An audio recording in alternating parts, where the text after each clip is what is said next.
I will call the meeting to order. And the first thing we need to do is actually confirm that my visual scanning is correct and that we do have a quorum of everybody. So we will start with a roll call. And Laura, are you going to be doing this? I don't actually have the membership rosters of each of the committees in front of me. So I don't know if you happen to have that. I do have the rosters in front of me, so I'll call the roll. Okay. And if the chairs of the respective committees can also just do a double check and make sure that you're also seeing and hearing the quorum of your members. So David Howes, Emergency Preparedness. Here. Dale Fowl. Dale here. I'm here. Okay, great. Mary Ann Plunder. Here. Chris Rainey. No. He's not here. No. Thank you. Ray Rothrock. Ray's not here. Jerry Sheffrin. Here. Vic Schachtner. No, I don't see Vic. Craig Taylor. Present. Bud Trapp. Here.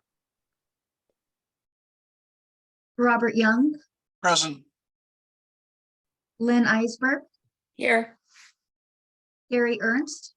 Here. Patricia McCrory. She's absent. Thank you. Nan Showstack. Here. Chet Rutke.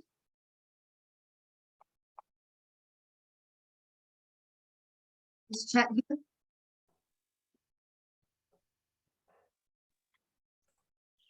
Scott Elrod. Here. Rebecca Flynn. Here. Veronica Krasinski. Here. Jason Sally. I'm sorry, some of your names are new to me. From Sustainability. I think he's not here. Thank you. Walter Hayes. Walter is no longer, he dropped out of the committee, actually. Okay, thank you. Lovering Taylor. Here. Anita Wodes. Here. Wodes. Thank you, Anita. Dee Bailey. Here. Nona Chirillo. Here. Wanda Jenner. Oh, you said it right. Yes, I'm here. Oh, good. I got one. I also can't see very good, the view that I have. So it's all the factors combined. Jennifer Hammer. You're on mute, Jennifer. But she is here. Sorry, yes, I'm here, and all of the Wildfire Preparedness Committee is here. Great, thank you. MJ Lee. Well, I'm here, but only until 3:20. Okay. And then Mayor Hughes. Hello, I'm here. So we just need to make sure that we have a quorum of the Geologic Safety Committee. Is Chet Rucky here? I think he's in the, not on the screen. I see, yeah, Bob Brucky is listed participants. Is that him? Yeah, that would be probably Chet on his son Bob's computer, my guess. So Bob, if you're out there, we're trying to promote you to panelist, so accept that. And then we'll see if we can get Chet on the screen. Yeah. So I would ask Laura, I'm sorry, I would ask Bob if he could find your email with the link to his father. We're on the screen now. They're here. There you They're are. here. There you are. Okay, got it. Okay. There you go. That means we have a quorum. Ah, okay. 3. Rocky, Great. Ernst, and Shostak, yeah. Great, that concludes the roll call. Thank you. Okay, thank you.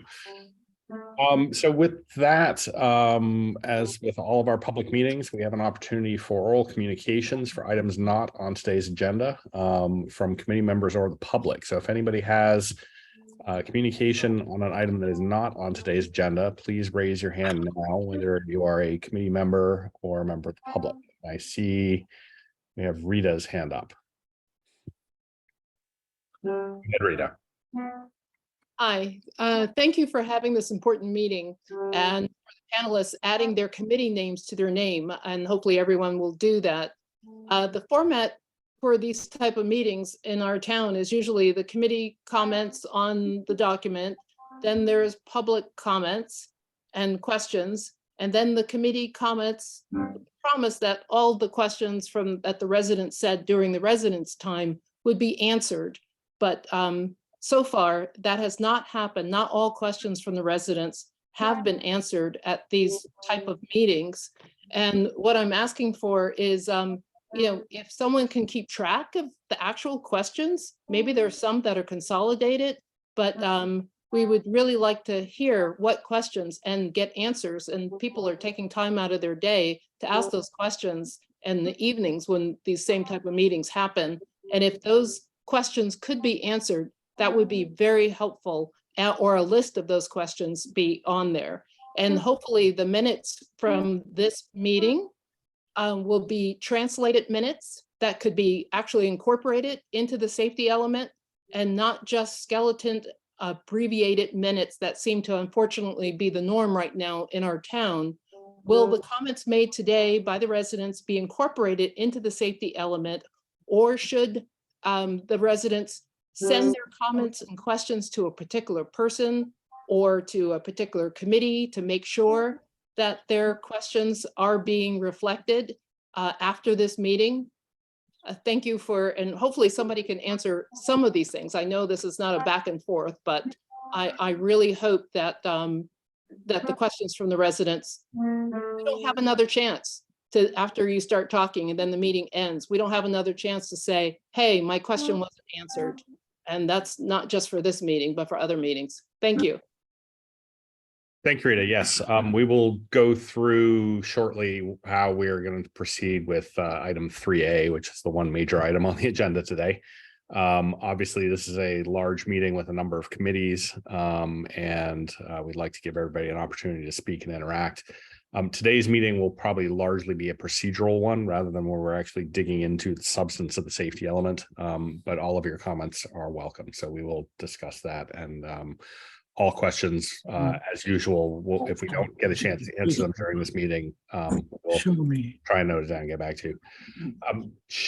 And Bob, I think there's some sound of hearing something like a piano or a violin or something that keeps coming through in the background. So if you could mute, that would be helpful unless you're actively speaking. Thank you.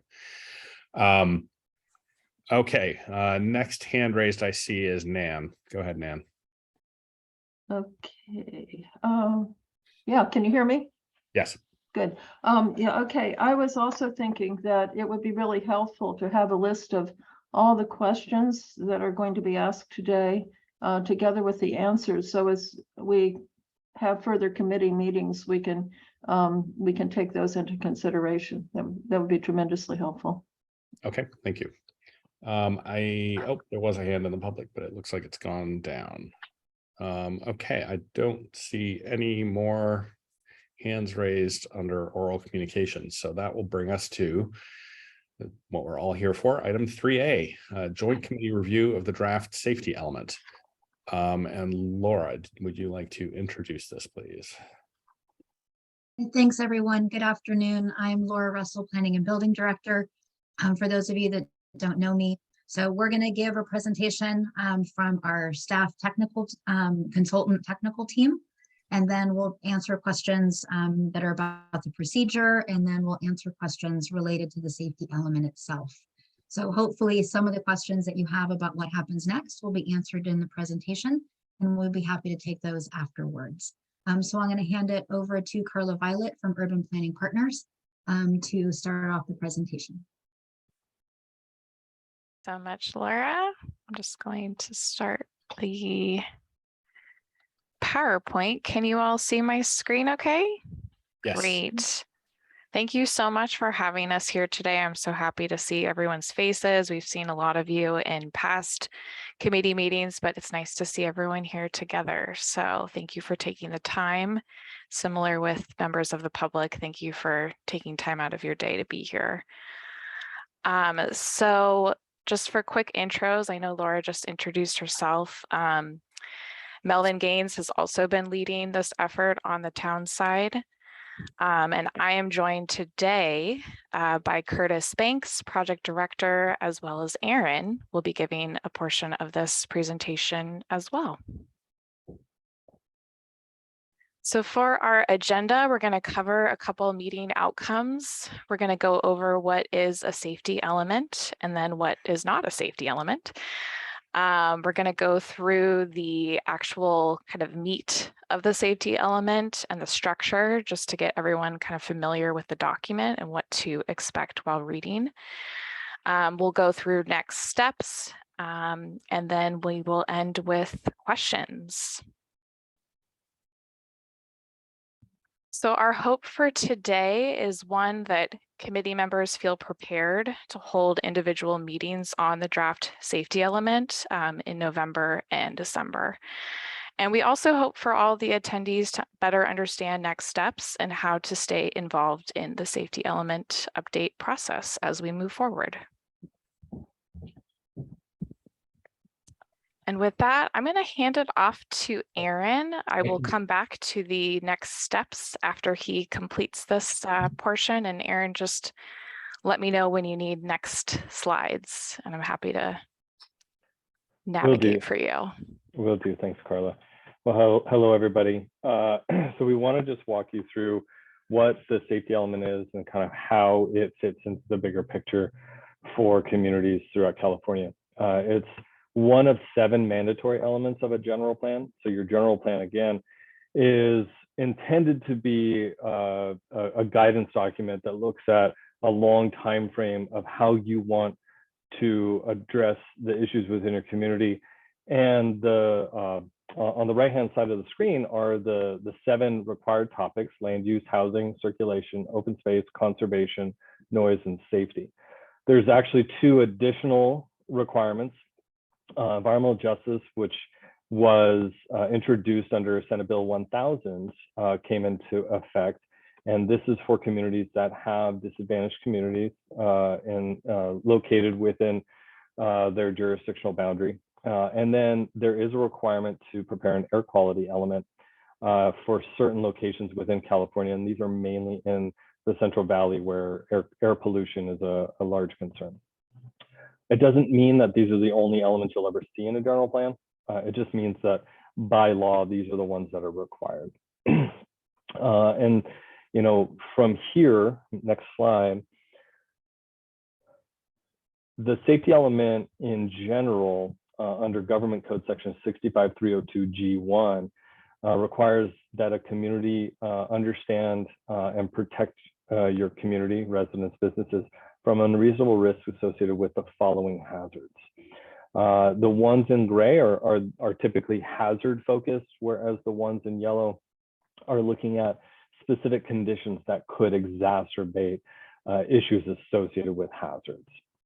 Now, this is what safety elements have addressed for a very long time, and it's only in the last 10 years or so that some of these requirements have started to change. If we go to the next slide, what's happened since then is a number of Senate bills and Assembly bills have been signed by the governor that have changed some of the requirements.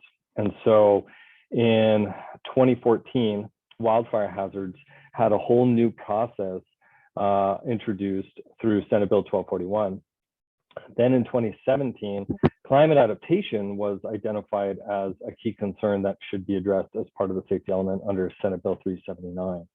And then in 2019, evacuation became a very large concern through Senate Bill 99. And this particular legislation focused on where you have locations within your community with single ingress egress conditions. Now, while all of this was happening, the legislature identified that we have a missing gap or piece to how we address safety elements. And that's when Senate Bill 1035 in 2018 was adopted. And this essentially tied the 2 updates together. So when you update your housing element, now the jurisdiction is required to look at the safety element and verify whether or not any of these issues have been adequately addressed per the requirements. So Senate Bill 1035 links the housing and the safety elements. And then Senate Bill 1241 introduces another requirement kind of oversight where you're now coordinating with CAL FIRE. And so these are some of the major changes that have occurred, like I said, in the last 10 years or so, that have really driven the process that we'll be discussing today. Next slide. So one of the things we want to focus on is what a safety element is versus what it isn't. So a safety element, again, is really trying to focus on what's happening from a long-term perspective. So it's not a short-range action plan. A short-range action plan would be something like a community wildfire protection plan or a storm drain master plan, where you lay out specific things that you want to accomplish over a specific time frame. That's not what a safety element is. We're really trying to focus on something that will remain relevant to the community for a much longer period of time, ensuring a high degree of safety. What it also is it's not extremely detailed. We want to have extremely detailed information, studies, and analyses to inform the safety element, but the safety element needs to have some flexibility in how we try to address the many issues that the community is concerned about. Another key thing that a safety element is on is it's not highly regulatory. The town's municipal code, that is a very big component of the regulations that the community uses and the departments within the town use to ensure that development occurs appropriately. And the safety element informs the municipal code, but the safety element should not be overriding the municipal code. The two of them should be working hand in hand to make sure that they're promoting the highest degree of safety and resilience. And the other piece to this is that a safety element is not highly prescriptive. You know, documents like design guidelines, master plans, ordinances, these are better tools to provide a high amount of prescription towards the issues that you're trying to address. The safety element needs to really focus on being flexible enough, because we don't know what the conditions may look like 5, 10, 15, 20 years down the road, much like many of the elements of the general plan in the same regard. It doesn't mean that we don't update it more frequently, but what we want to do is we want to try to create a foundation that allows the town to use the safety element for as long as possible, and unless it's no longer relevant. Next slide. So the safety element process that we've gone through back in May, we prepared 4 memorandums to receive some initial feedback from community members. And we took it to several of the committees. So one addressed geologic, seismic, and flooding hazards, another focused on climate change adaptation resilience, and then the third addressed wildfire hazards. In addition, an analysis of developments with one-way ingress-egress conditions was also prepared, and this is incorporated into the evacuation assessment that has been released by the town. And each memo included historical information, some existing conditions information, relevant policies from the existing elements, as well as some best practice recommendations. And then today, you know, we're taking a lot of that information and feedback and presenting, you know, what ultimately the safety element has turned into for committee review. Next slide. Again, we tried to build on what was in the existing element. We tried to incorporate a lot of the feedback and input that we heard. There's new information that's been incorporated, especially information that's required by state law. We looked at guidance from state and regional agencies.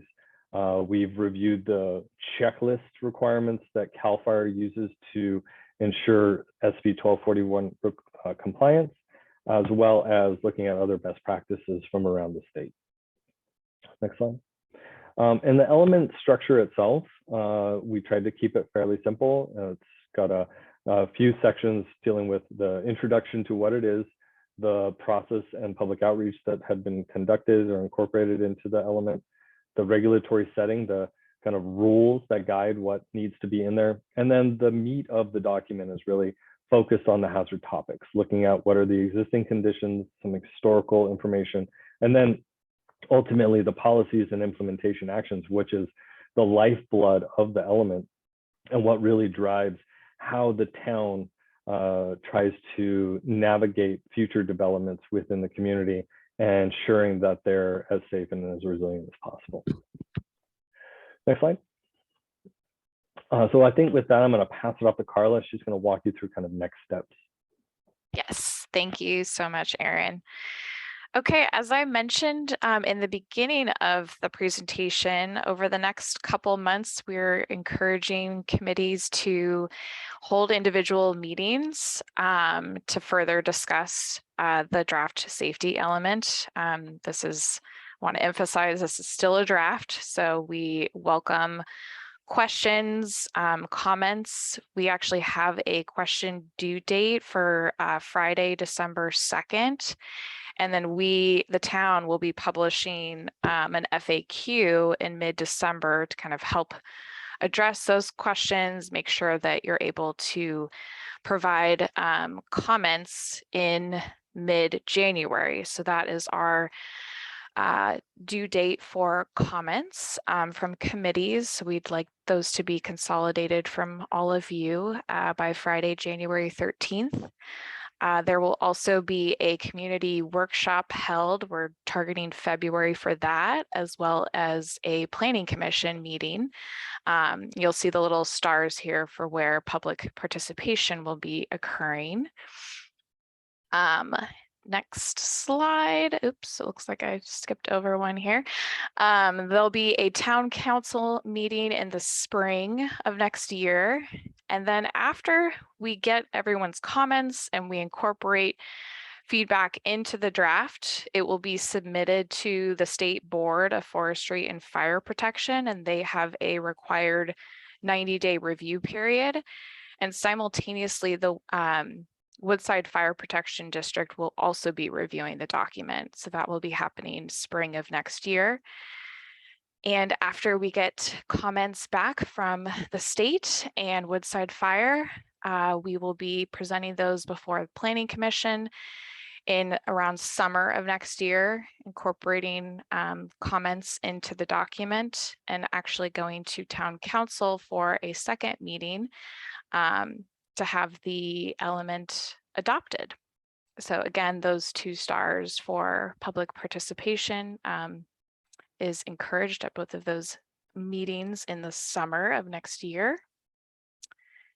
And I want to end with how to stay involved. For those of you that are not already signed up, you can go to portolavalley.net/community.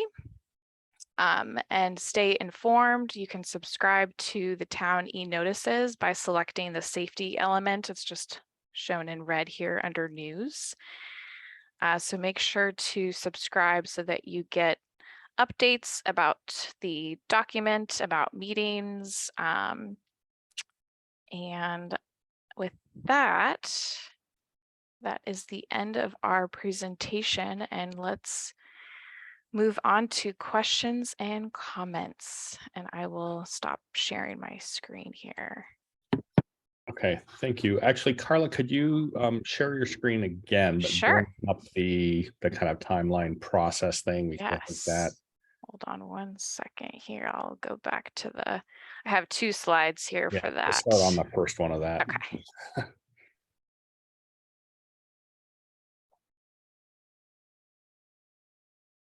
All right, can you see my screen okay?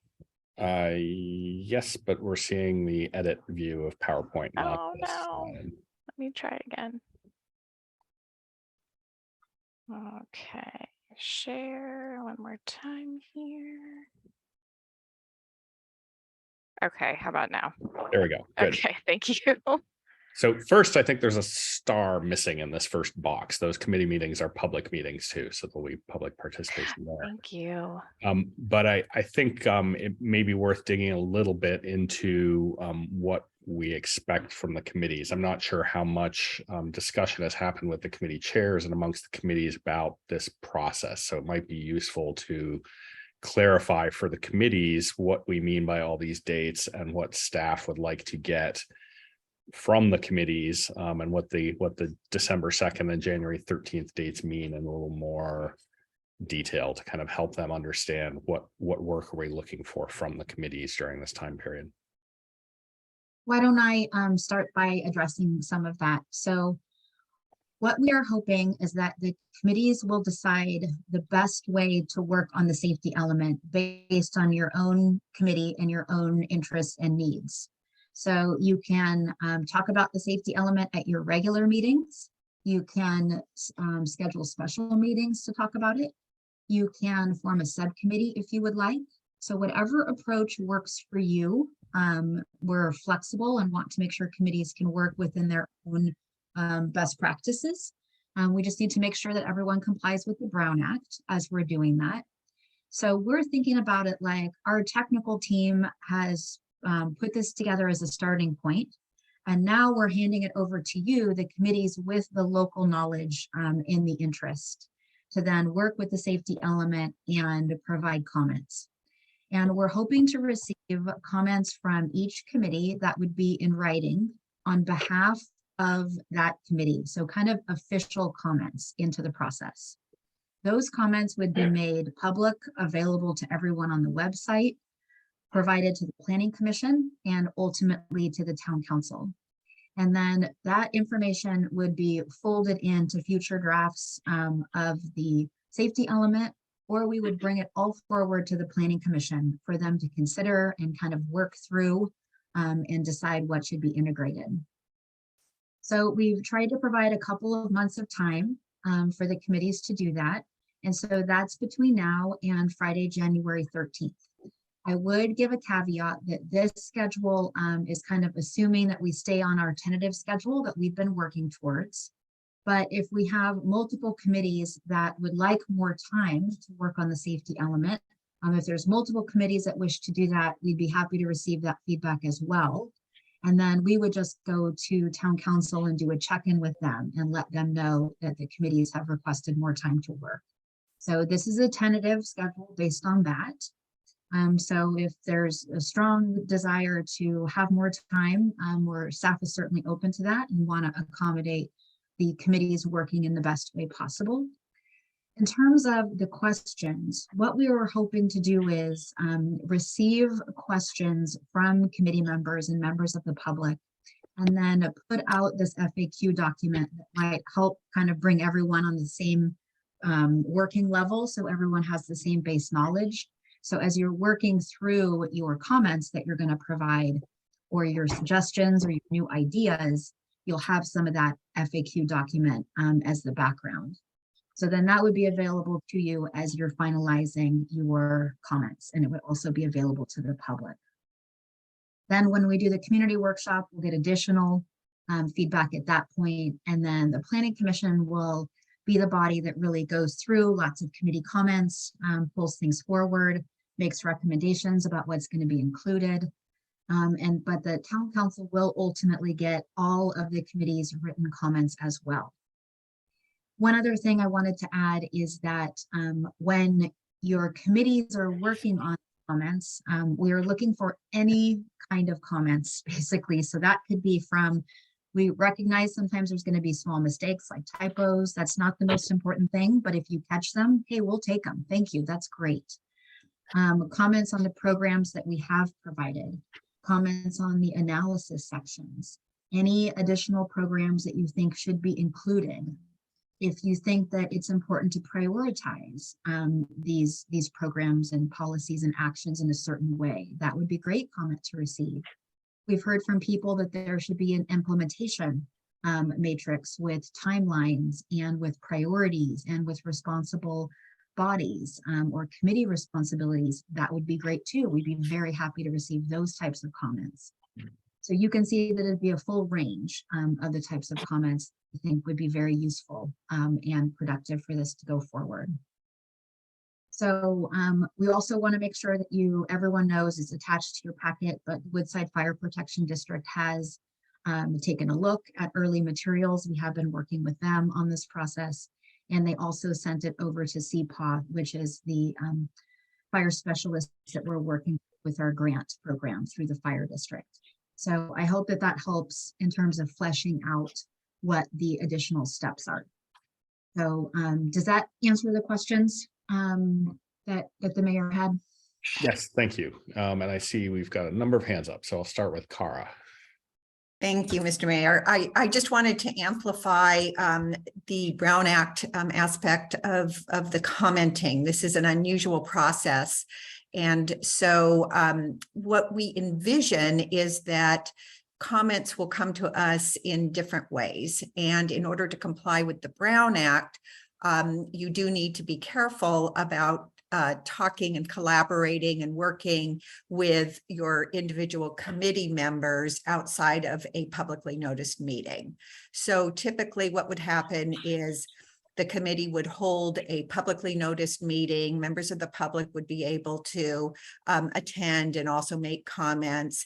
And at the end of a series of meetings, the committee would then have a vote and written comments would be documented in the record.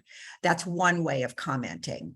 Another way, as Laura mentioned, is to form a subcommittee. So your committee might decide to form a subcommittee to take a closer look at the safety element.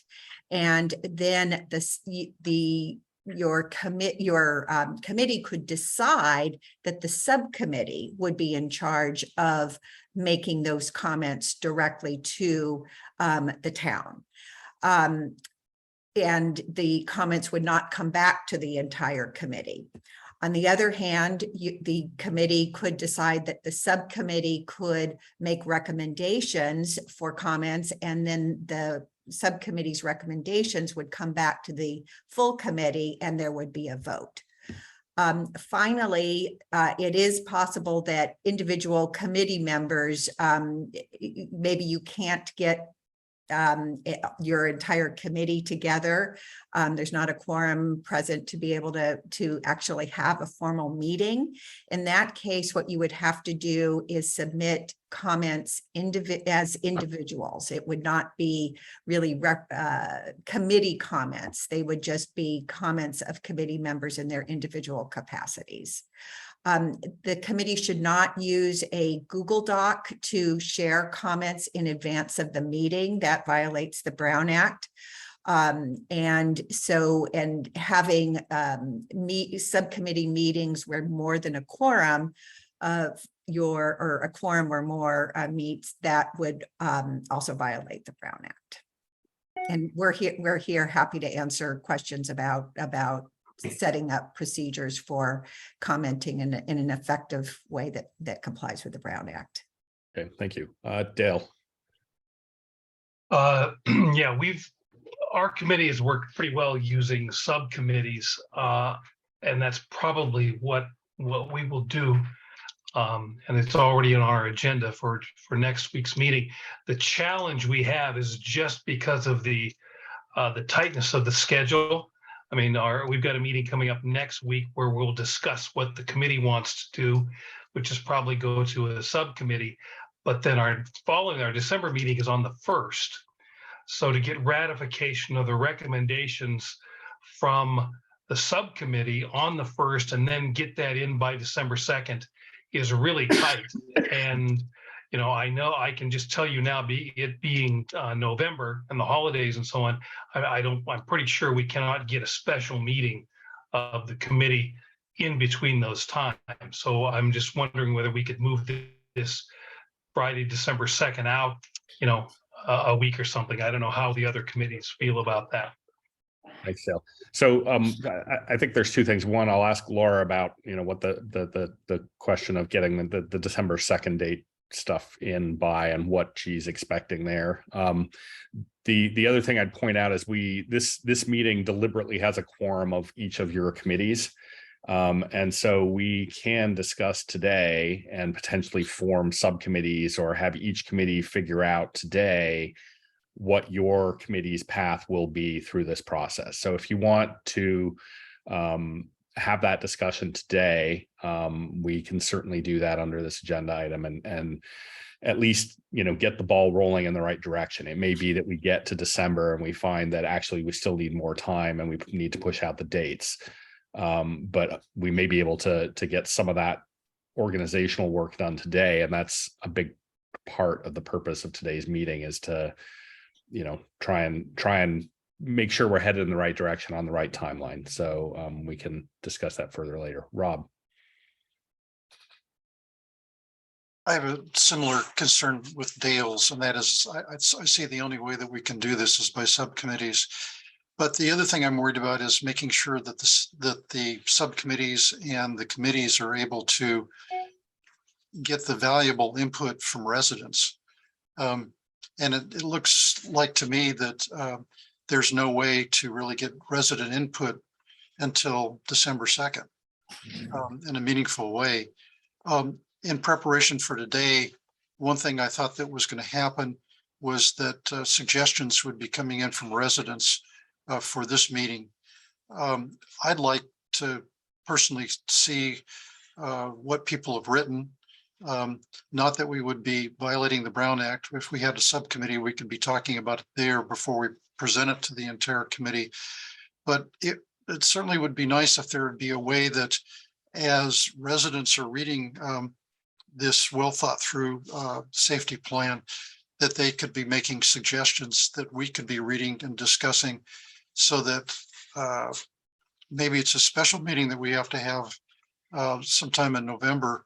But if not, then the beginning of December, we would have at least listened to the residents and all of their ideas. Just wondering if that's something that could happen. Maybe there's a way that so the community could see what other people are saying or something like that. But is there a way that we could be gathering residents' inputs also? Thanks, Rob. Yeah, so I think you should, I assume this was sent to everybody. I got an email at about just before this meeting today from Thomas Geisler that includes all of the comments that we've received, I think, in the last little while about the safety element. So check your inbox. You may have that email about the written comments we've received so far. Laura, maybe you can tell us a little bit more about how the public might get comments to the individual committees and how the committees might, be able to track those as Rob was discussing. So we have a special website for this, which is portolavalley.net/safety element. And then we have a special email address also, and we have a web form. So for people to submit comments. So what we're thinking is that we will update all of the comments regularly. So the town staff will gather all of them, compile all of them, and then post them to the website. So that your committee meetings, we could do that perhaps weekly is what I was thinking. And then members of the public in your committees could go there and keep up to date on the comments that the public's making as part of the process. I did check that today before I came in. I did not receive that email, Craig. And I looked on the website and I couldn't find anything that people had posted for suggestions. Yeah, this is something we're proposing going forward. Okay, thank you. We just received a few comments today, and I'm sorry if you didn't get that one. I hope other people did, and we'll make sure you get that. It was beep CC'd, so I can't see what all the email addresses were that it went to, but we'll make sure you get that. Jennifer. Yeah, so a couple questions, and I did get his email with all of the comments from today. And I would like the chance to discuss with my committee today whether they want subcommittees or how they want to handle this. So my question is, are we going to be working off of the draft safety element that we received a few weeks ago, or are you going to make some changes based on comments today and send an updated draft? And also, can you and I'm so sorry, I'm missing something with the committee questions due December 2nd. What if we have questions after December 2nd that we need answered going forward? Is there a source to ask questions for? I'm not quite clear on why there's that deadline and exactly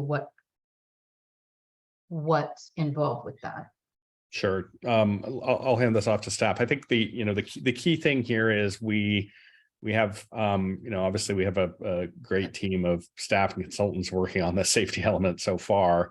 But with this project going through 4 committees, we want to make sure that staff has adequate time to actually do the work to answer your questions as you get them, to be able to provide that information for you on a timeline that's predictable to be able to discuss it at your committee meeting. So my understanding, and Laura, you can correct me if I'm wrong here, is that the notion is that if you have questions about, understanding or process or timing or what is available to change, or technical questions that will go into what your eventual comments to the draft safety element would be, you'd hopefully be able to ask those of staff by December 2nd.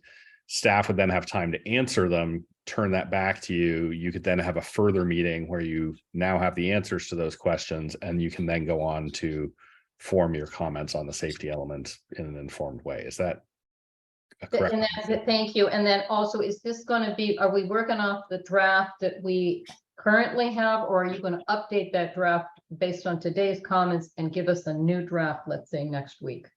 Laura? The draft you currently have. Okay.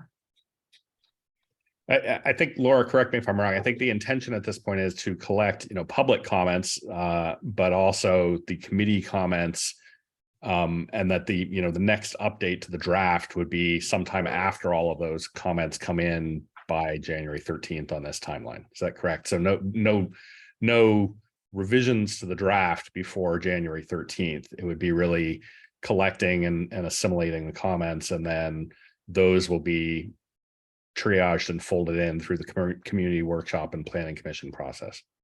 Yeah, that's correct. So no changes would be made while you're all reviewing the draft.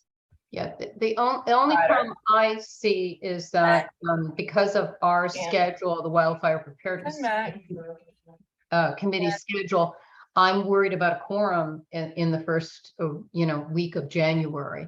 So that would be my only concern, but I think we can work with that. Yeah, I think that's one of my concerns through this as well. And that's why we're asking you committee members, does this timeline look plausible? And let us know if you need more time. If you feel like you need more time, the benefit is you'll have more time to work through it. The downside is it'll be longer before we have a completed safety element. So thinking through that trade-off, I think as much as people can roll up their sleeves right now, that will get us to a point where we have a fully fleshed out safety element that all of the committees and the public have had time to work through. But obviously with the holidays and everything else, it may be tricky to do that just logistically. So hopefully we can figure out that logistical element today, hear from the various committees how they think that could work out, and adjust as necessary today. Thanks. Okay. Are there any more committee member questions? I say, oh yes, Rebecca. Yes, can you hear me? Yep. Oh, great. So I just want to clarify this. You want committee questions by December 2nd. You don't want committee comments. Correct. Is that what you're? That's correct. Yeah. And if the questions are, is this the right kind of comment? And then you include your comment, that may be in some cases, what the questions are, but really it's what additional information do the committees need in order to be able to comment? And so then our final actual comments will be due January 13th. Correct. Based on what I'm reading here. Okay, so we actually have 10 October, November, December, and half of January. So nearly 3 months. 3 months minus holiday vagaries. Yeah. Right. Okay. All right. Thank you. Okay. Any further committee members? Jerry. I just want to make sure I understand that on January 13th, we'll be consolidating things from every committee, but the individual committees won't necessarily have seen what the other committees have said, and yet they won't get a chance after it's put together to make a comment. So that kind of confuses me. Thanks. Yeah. So I think that the intention is that this is the last of these joint committee meetings that we will be doing, and that going forward, each committee will be responsible for its own work. So you'll be doing the work as you normally do in your committees, likely focusing on those areas of the safety element that are relevant to your committees. And, you know, I imagine that the sustainability committees can be focusing on the climate change stuff and less so on the earthquake safety, for an example. Although maybe there's a sustainable element of earthquake safety that they'll be curious about.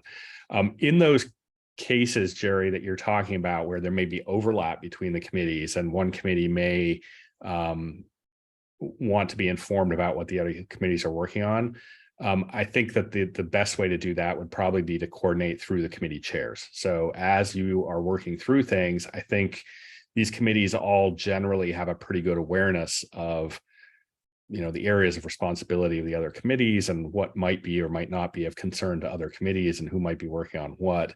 I would encourage the chairs to stay in touch with each other, or the chairs of the subcommittees, if you go through the subcommittee path, to really make sure that that intercommittee communication continues. As you all know from trying to set this meeting up, scheduling one of these joint committee meetings is extremely difficult to get a quorum of each committee together at the same day and same time. So the more you can communicate directly with each other as you break up and go back to your individual committees to do the work, that I think the more smoothly that will go. Nan. Yeah, thanks, Mayor Hughes. I had a similar concern, and that is the safety element as it's currently written is what I consider balkanized. I mean, you're discussing each hazard separately, basically, and considering seismic hazard as one. But just as an example, seismic, an earthquake can lead to wildfire, landslides, liquefaction, unstable ground, of a whole host of other hazards that are considered elsewhere in the safety element. And so it's really inextricably linked to the other parts. And it's as I go through, I say, oh, here we should consider earthquakes in this part, should consider earthquakes in this part, but it's very difficult to know how to comment to try to get that information through. Thanks, Nan. Laura or anyone on the team, do you have thoughts on how that might be best accomplished? I think I get what Nan is talking about these areas where there may be overlap between the committees, but it's not entirely clear where the line is and who should be working on what. I agree that there's a challenge there. Erin, could you speak to any best practices about how safety elements can be constructed kind of in the areas that cross over in the Venn diagram? Yeah, absolutely. And Nan, you bring up a really good point in that these hazards are not isolated, and there is a lot of interplay between them. And I think one of the ways we want to capture that is if you can provide comments on what concerns you have in these discussions. And I think that what we can do is we could probably use a number of methods in showing some of those interconnections. In other elements in the past, what we have done is when we talk about something like seismic hazards, we may have little icons next to a heading that indicate also see, flooding or wildfire because of those interactions, and I think we can easily provide some simple text to help connect the dots that while we're discussing these hazards in their kind of barest form, we know that there are secondary and tertiary connections to, kind of domino effects in essence. And we don't have to get into a significant academic exercise to try to address it in a simple way at this element level. So, but I think just knowing some of the concerns and making sure that we call out some of those concerns based on the comments will help us in how we ultimately want to organize the information moving forward.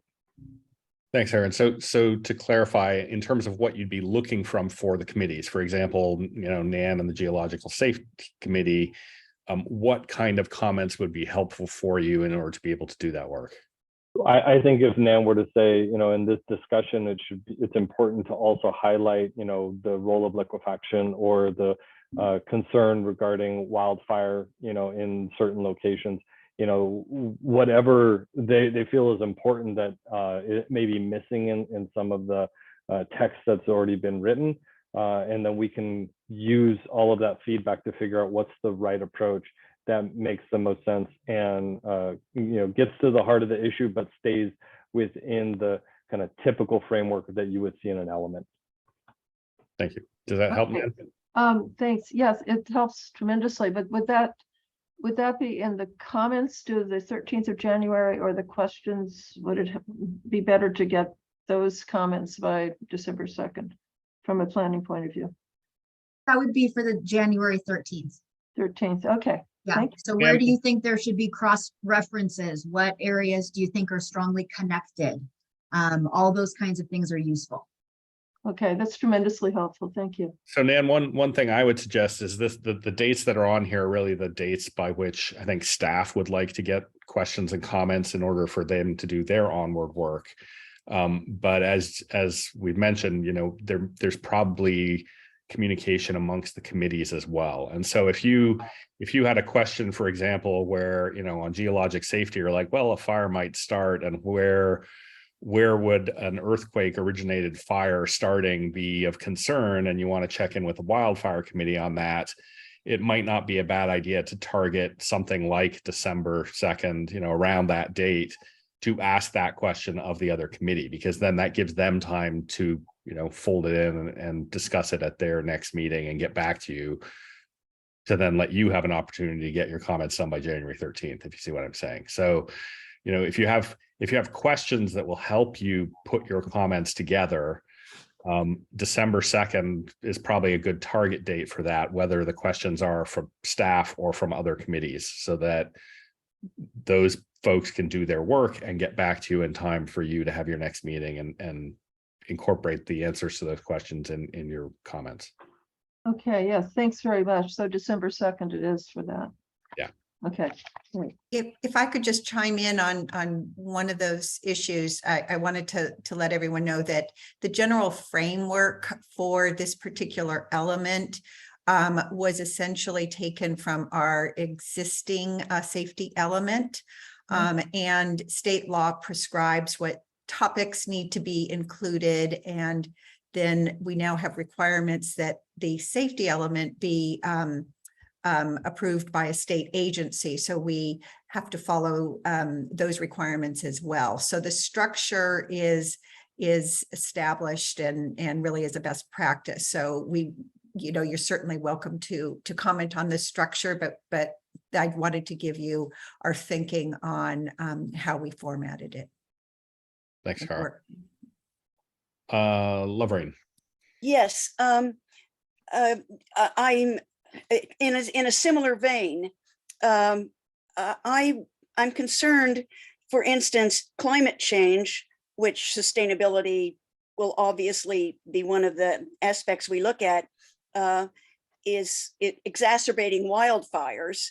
And, for instance, right away I can think of there's a question right now seems to be floating around by what map are we using to identify high risk areas. And so I kind of want a clarification, because actually my neighbor is on the Woodside Fire Department the board. And he tells me that there's they're having they have commissioned several $1,000 consultation to make a new map.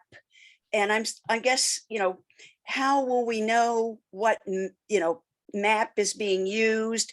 And the other sort of corollary to that is, can I, not as a committee member, but as an individual Portola Valley resident, give questions to the, for instance, to the wildfire committee or to the earthquake committee? Can I submit questions to them as a private citizen, not as a committee member? Yes, you're always free as a private citizen to contact any of our committees and ask questions. And we encourage you to do that. So I think that would be probably a very useful thing to do for commissioners. If you have questions about technical elements or other such things, reach out to sources that will be able to answer those questions for you and get. That doesn't violate the Brown Act. If I do it. If it's a different committee, no. So if you are, don't go with a quorum of your sustainability committee to go, sit at a meeting and discuss together with the wildfire committee what you might want to get out of it. But as an individual, you certainly can send them a question or go to one of their meetings and raise your hand and ask the question. And Laura, there was a question about mapping, and I guess, probably more broadly, sources of technical information, whether it's maps or, data or whatever else. What is the best way for committees to get that information? If they have questions, would those be the kinds of questions that you would like by December 2nd? Yes, those would be great questions to receive by December 2nd. So to the question of the data that we're using and the mapping that we're using, the state has strong guidance in the laws and in the guidelines that they put out around what we're supposed to analyze and what's supposed to be included in the safety element. So in particular, we are required to analyze the CAL FIRE very high fire severity map. So that's the one that is included right now in the safety element because we are required. We can also include local information that we have that in our case includes the Moritz map. And so that's why both of those maps are included in the draft that you have in front of you. To the earlier point, it is true, it is our understanding that the fire district is working on their own mapping exercise right now. And we are hoping to have updated very high fire severity maps from the fire district and or from CAL FIRE in coming months. And so what we have in the safety element now, I think is best thought of as a placekeeper for future very high fire severity maps that will be coming out.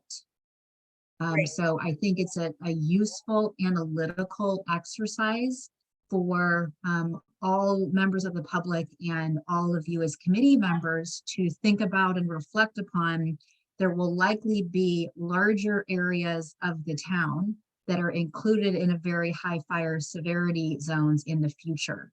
So when you're thinking about these programs and thinking about what some things should be, what should the town be doing in the coming years, we have to use our imaginations a little bit and anticipate that new maps will be coming out that will include larger areas.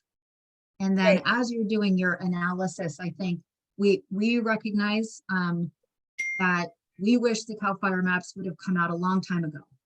That would have helped all of us in doing all of our respective work. We're just trying to carry this effort forward as we anticipate additional mapping from the fire district and or CAL FIRE. And to take that a little further, I'd say, as you are doing your work in the individual committees, do include information from the Moritz map or from your own walking of trails and knowing what the conditions are on the ground.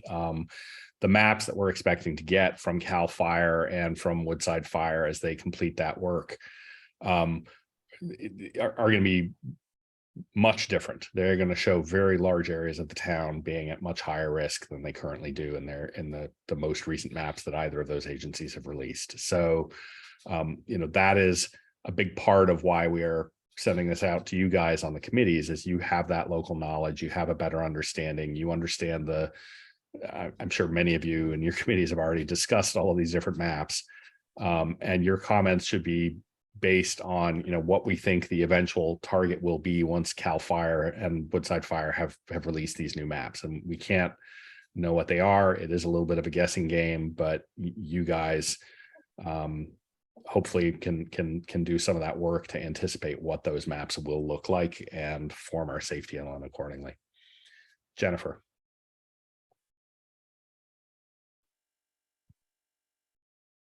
Actually, Jennifer, hold on. Let me go to MJ because I know MJ has to leave soon and I see her hand is up. MJ. Oh, thanks, Craig. So my question is about, I'm thinking for the Wildfire Committee, and I obviously haven't asked Jennifer about this, but I'm thinking that we might be better off just discussing this as a committee at our regular committee meeting instead of doing a subcommittee thing. And I was just wondering if you guys had any suggestions on how we might want to do that. Like I was assuming maybe we would invite, one or two members of the Geologic Committee to make sure they come to our meeting. And I guess we'd have to entertain them as just, members of the public.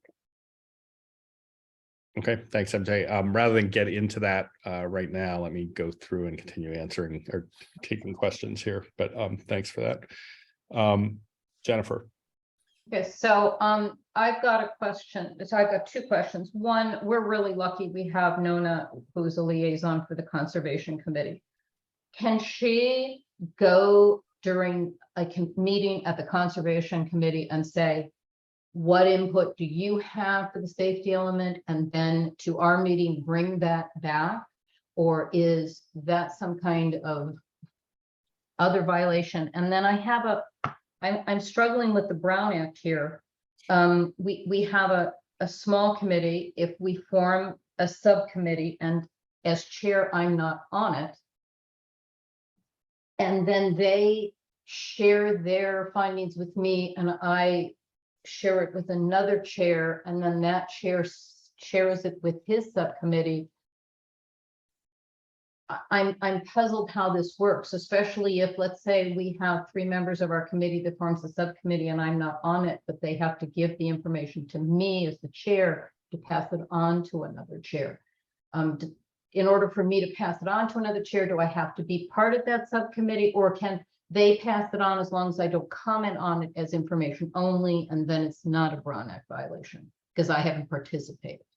I'll let Cara give a more detailed answer. I'm so sure sorry. She has one, but my suggestion would be that if you take the subcommittee path, that you have a designated person on that subcommittee who is the coordinate with other committees or other subcommittees point person. So you wouldn't have to go through the chair if the chair is not on the committee. That will just make it easier to avoid exactly the Brown Act issues that you're talking about. But Cara, do you have thoughts?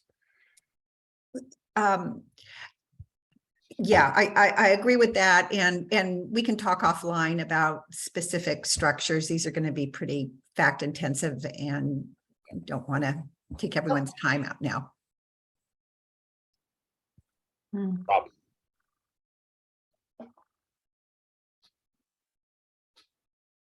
Rob? Oh, I'm sorry, I didn't hear you, Craig. This is an interesting organization that we're trying to set up here. Just reading through the Woodside Fire suggestions that came through. How are the committee? I mean, one of the things I'm worried about is that there's a lot of important items in here that I'm not sure that any of these committees necessarily can address. And I'm also worried that some of the committees might be just overwhelmed because their committee might be touching everything. For example, in Don Bullard's, he was talking about large landowners, other issues. I just wish that there was a way that we could somehow coordinate without violating the Brown Act in such a way that we're not duplicating other people's efforts in the beginning. Your idea of the committee chairs should be coordinating to make sure we're not doing that. But at the same point in time, how do we know we're not avoiding, some big issues that we really ought to address? Yeah, it is. It's certainly it's a big complex document, and there are a lot of areas. And as you say, there are a lot of areas of overlap, and we need to be careful to make sure there aren't gaps as well. I think one thing I'd say is EPC probably has the broadest remit of all of the various committees here, and so it might be the case that EPC would be a good clearinghouse maybe to make sure that everything is covered, that you guys keep the checklist of, okay, yeah, sustainability is looking at this and we're looking at this and wildfire is looking at that and geology is looking at the rest. That might be a good way of doing it. Staff may be able to help with that to some degree, especially since they're getting all of the public communication and everything else will be probably largely coming into staff rather than directly to the committees. But that's something we're all gonna have to work on together to make sure that nothing slips through the net.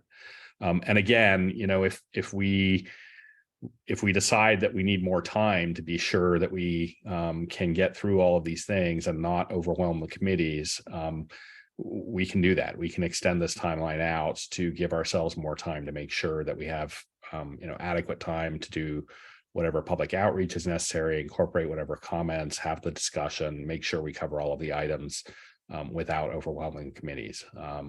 I'd be a little cautious of, one thing that drives work and drives results is having a deadline. And I would be a little cautious of pushing it out too far. And then before you know it, it's 2024 and we don't have a safety element yet. We'll have to figure it out, but I think there are paths to doing that. Craig Taylor.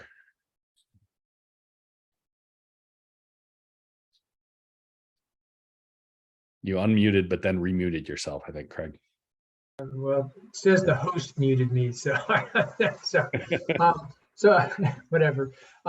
So I just wanted to confirm what I think I heard you say, just so we're clear. In terms of looking at the data, it sounds like we should sort of, as we're going through this stuff, use the most, I'll say, conservative data that we have. So certainly in terms of the fire maps and stuff, it sounds like we should be using at a minimum the Moritz fire maps. Because I guess I was a little concerned. I know Laura was trying to be careful and we don't know, but from a committee point of view, I mean, we got to be able to prioritize this data.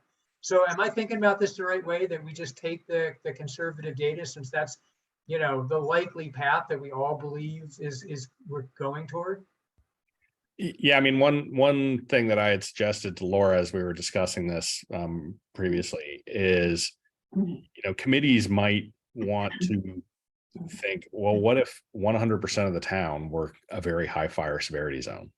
That's probably worse than what the Woodside Fire new maps and Cal Fire new maps will come out as. But, if the safety element works for the maps that we have today, the Moritz map and the old Cal Fire map, and it would also work if you dropped in a map that had the whole town in the red zone, then it's a good safety element.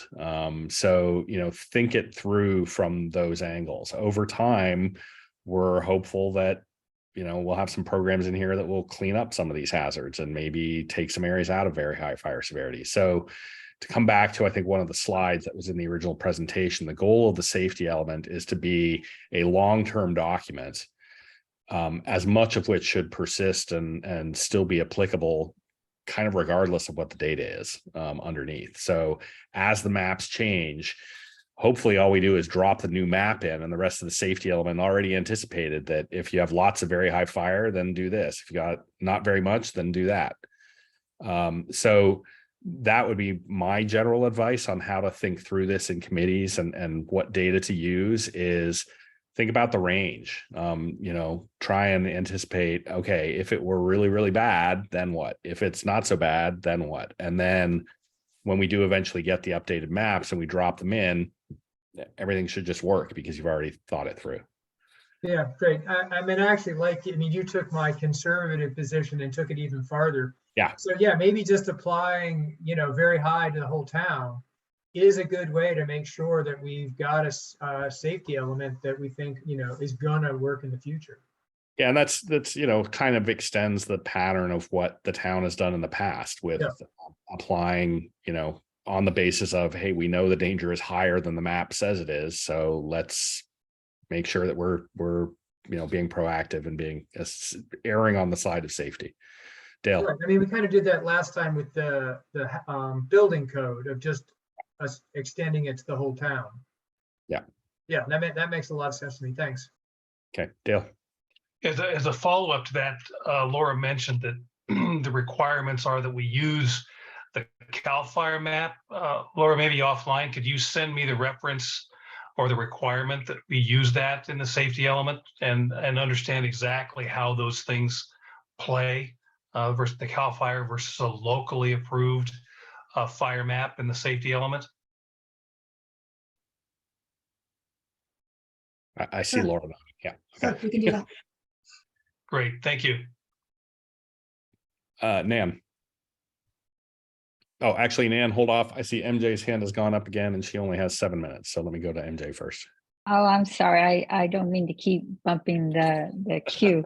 But I just want to say, I think that's brilliant. If we think of this safety element as everything is very high fire, you know, I've been trying to fight that, but you know, maybe if we assume the worst case, it makes writing this a lot easier, and we cover the worst case. So I think that's brilliant. I just want to say that. Yeah, and I'd say, you know, we need to be conscious of what the impacts of that will be as well.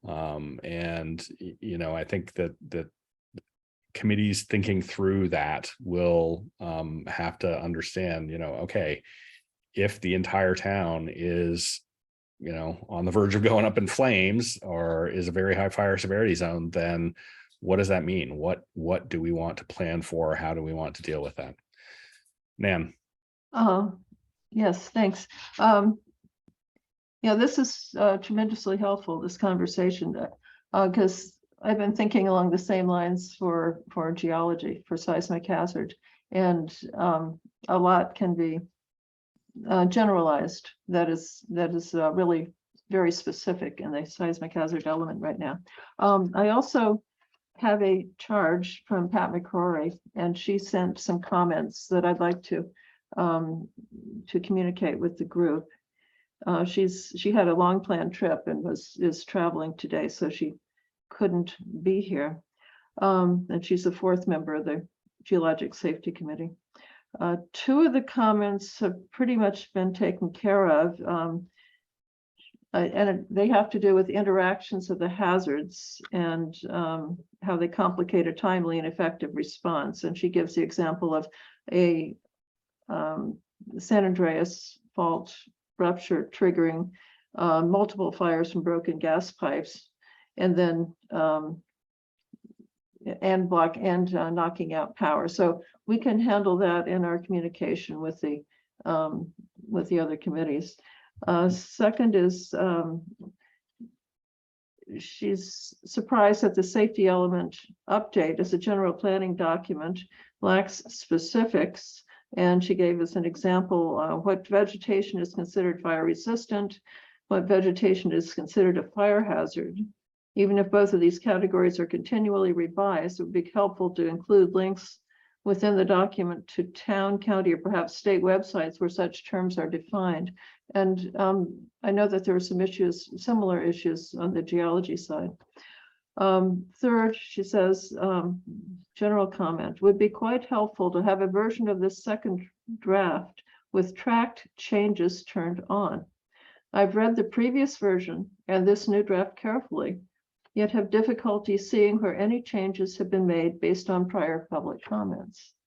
Okay, so that's where our consultants, I think. And the last comment is, would be helpful to have some discussion regarding the state's guidance on new construction in fire-prone areas and how this impacts the state's directive for increased housing in the town of Portola Valley. Okay, so it would be useful to know what the state constraints we're working under actually are. Okay. Okay, thanks, Ann. So Laura, are there or your team, are there any comments on that? I think the question of what is the relevant separation between safety element and, detailed lists of flammable plants and that sort of thing? Is there, what's the right line there? And is it appropriate to have a general plan element or safety element link out to something like a list of flammable plants that could be updated over time? Or is that better done in a municipal code or a design document? And how do those link back to the safety element? Thank you. The safety element is usually going to be more general, but could include references to other town policy documents. That's the most common way to do that.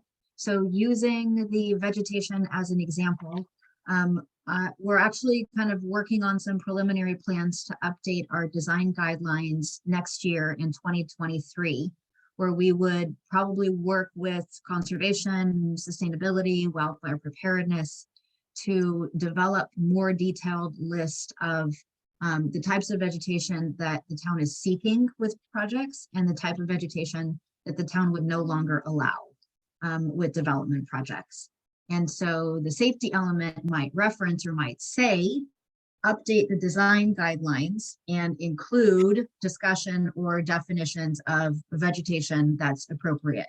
So you would be referencing to another document where some of those details may be, or you would be referencing to the code where those details may be.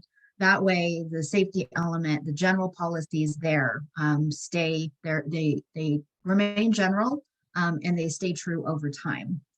Aaron, would you like to add on to that as well? Yeah, I did want to add one more thing to that. So in state law, the general plan can only be amended so many times throughout the year.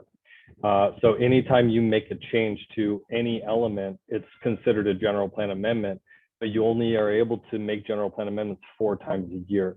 So one of the reasons that we try to keep things general and push towards having information in other locations that can easily be updated is to eliminate some of that administrative headache on the behalf of planning staff, right? And so if we were to have a list of 20 tree species and all of a sudden a new study comes out and says one of those tree species is now actually not recommended for wildfire prone areas, you have to then pull that out of your general plan. That's a general plan amendment. It's now this administrative headache. And so that's one of the reasons why we try to keep it general with which species are fire prone or fire resistant. And then we allow another organization like Woodside Fire Protection District for them to come out with their tree species, recommended tree species for wildfire hazard areas. And that's where we want to rely on that type of information. So what it does is it eliminates a little bit of a headache on administratively for staff, and it allows the specialists and the experts to go ahead and update their reference materials on their schedules, and we're still remaining highly consistent with any new information that comes out when it comes out. Hopefully that makes sense. Thanks, Aaron. Dale. Yeah, this is a question for Laura. And if we move down the path of, let's just presume we put 100% of the town in the very high severity zones, and then this feeds back into the housing element, what is the interaction there?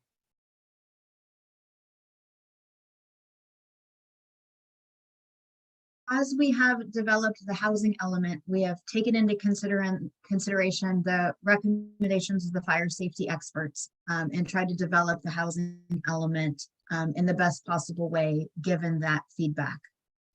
When additional data in the form of new maps comes out, that we will revisit the housing element and see if there's anything about the housing element that needs to be adjusted.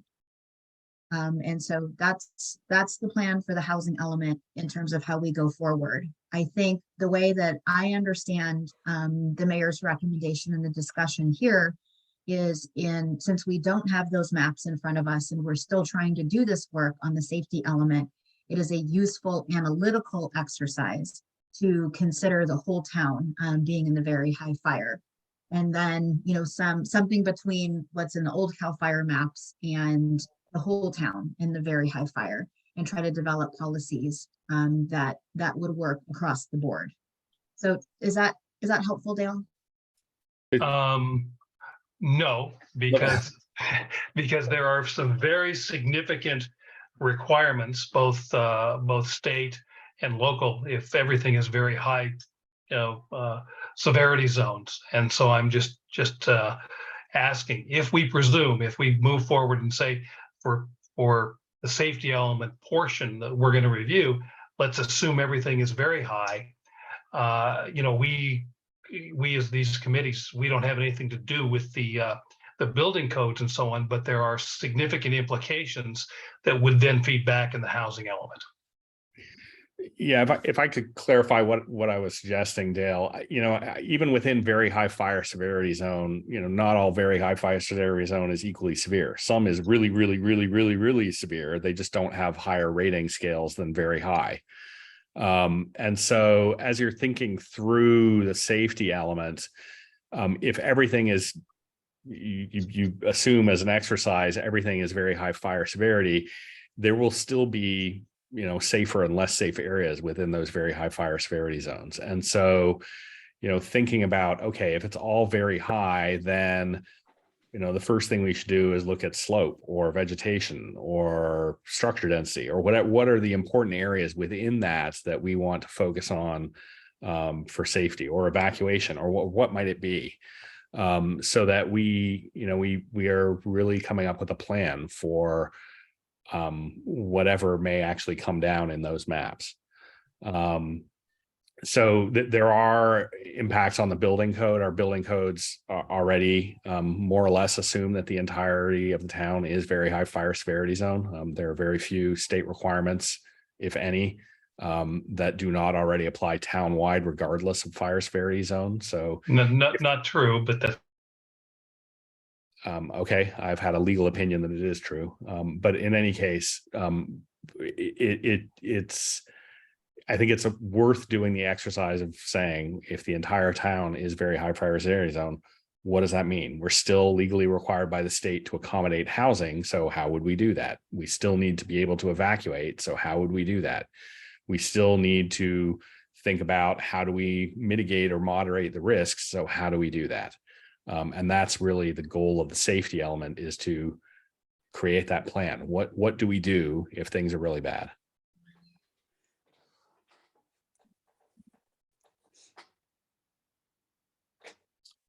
Jerry. You're on mute, Jerry.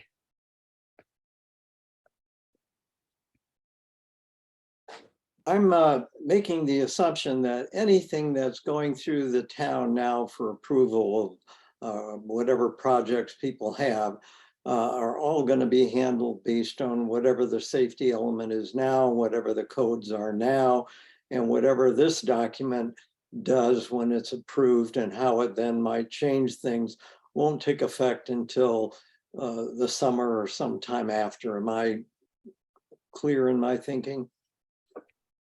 Yeah, I think there are a number of elements. The safety element is one. We have a fire code update we're expecting from the fire marshal. We have building code updates that are about to take place.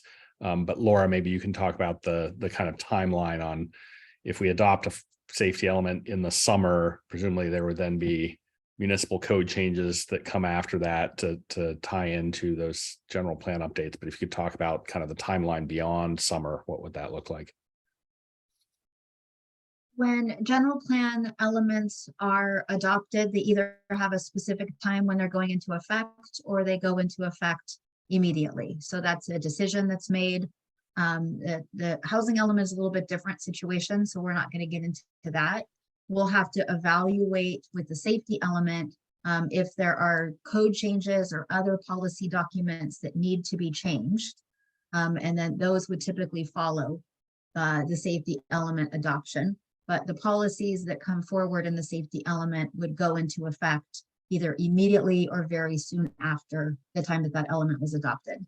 So we would anticipate that to be the middle of 2023 based on the schedule we're on now. But I think, again, Jerry, to go back to one of Aaron's slides, the goal is to not put a whole lot of regulatory language in the general plan. It's more general.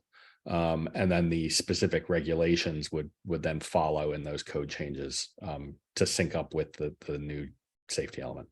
Yeah, I mean, all that makes sense. I just think there might be a question in the community about what's in process now versus what's going to happen later. And I think it'd be important to make sure the public understands how that works.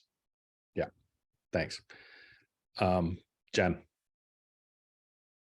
So maybe Erin can answer this question. I know the fire district is working on our California Wildfire Protection Plan, which can affect grants and things like that. And the safety element is just for FEMA. Is there any correlation, any crossover, anything we should be aware of that we have to coordinate between the two plans, or? Laura, do you want me to go ahead and address that? Yeah, please. Yeah, so coordination between other plans is extremely important.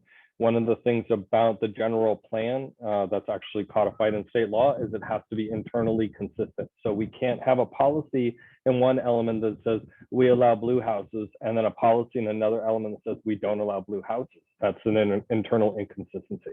In addition to that, we also want to make sure if there are other plans that are underway, like a community wildfire protection plan, that it integrates well with the safety element. And the way that we've designed the policy framework in the element, it's intended to reinforce what ultimately would be included in a CWPP. What a CWPP is looking at is starting to get into that finer detailed work of how we're actually going to address fire threats, vulnerabilities, and then start to mitigate those with specific projects. And that's, again, where it's got the right level of detail to address those issues. And the safety element has to have the right level of detail to make sure it's going to be consistent with that work. Laura, is there any way to get a copy of the count? I know we're covered under the county CWPP, and I don't know how far along the fire district is, if there's a template or whatever, but could I get sent maybe those two documents if it's not too much trouble? Because I think that would help us. I think the only question, and maybe this is for Laura or Cara, is whether or not what Woodside Fire Protection Districts, if their CWPP is publicly available. If it isn't, then it's probably going to be difficult for us to provide a copy. To my knowledge, they're not at that point, but we can check and find out. Yeah. And I think right now we're covered under the county CWPP because I think that's what we used for our latest grant application.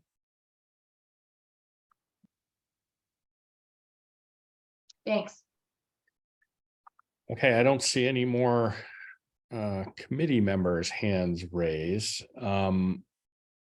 I do see a hand raised from a member of the public. Rita's hand is up. So at this point, why don't I go to public comment? If there are any public comment items at this point, and I will actually, just before I do go to Rita and public comment, Laura, we had talked a little bit yesterday about how we saw this agenda going forward. We're now an hour and a half into the meeting. I think the discussion has been pretty good so far.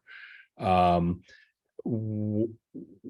terms of the balance of this meeting, I want to make sure that everybody, gets a chance to have all their questions answered, or at least asked if we need to follow up afterwards.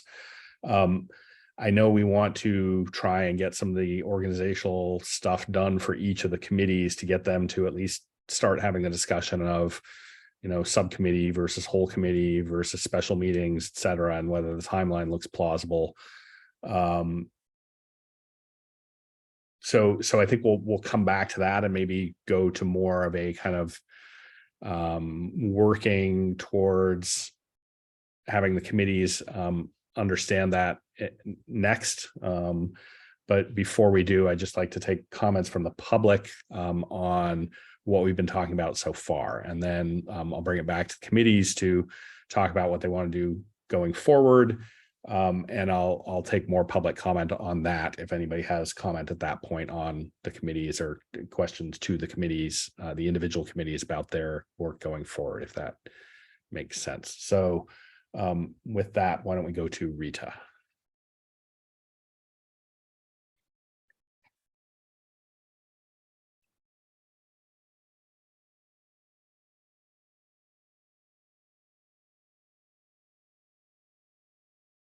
Is she getting pulled over? There we go. Talking permitted. Go ahead, Rita. Okay, thank you very much. First, I'd like to mention that yesterday was a 5.1 earthquake, not far from here. And originally it said that the public would get 3 minutes, and now I see the timer is at 2 minutes. But the, I get the reports when there are lost seniors or lost something else happening around town, but I did not get a message about the earthquake, although I felt it. So my question really is something that probably helped the committees.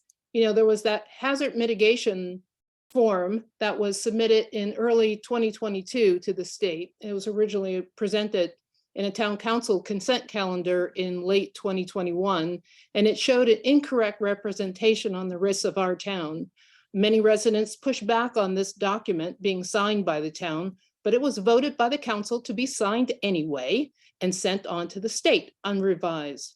How have the consultants been educated on this, and have all the members of the committees brought up to date? Because I know that we have some new members of the committees, and perhaps some of them might be new in town and don't know this information, but they're trying to figure all this other stuff out based on the information that is currently online.